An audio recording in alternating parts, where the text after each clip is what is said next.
আমার টাকা? হ্যাঁ, এটা আপনারই টাকা। মানে? শোনেন তাহলে। ভাইয়া, আপনার ফুচকার বিলটা রাখেন। ও আচ্ছা, ফুচকার বিল।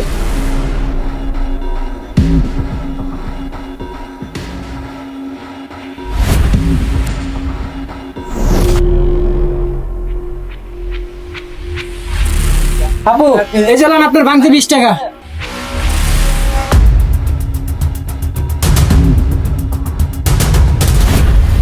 ভাই, দুনিয়া যে এখনো ভালো মানুষ আছে সেটা আমি আপনাকে না দেখলে বিশ্বাস করতে পারতাম না।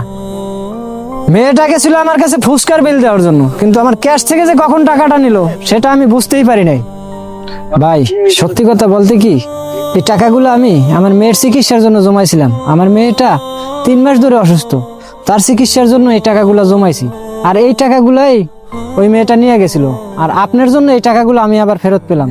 আপনারা যে ভাই কি বলে ধন্যবাদ দেবো আমি ভাষায় প্রকাশ করতে পারতেছি না। ভাই, ধন্যবাদ দিতে হবে না।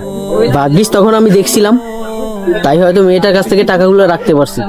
ঠিক আছে ভাই, তো থাকেন, আমি আসি, আমার আবার কাজ আছে। আচ্ছা ঠিক আছে ভাই।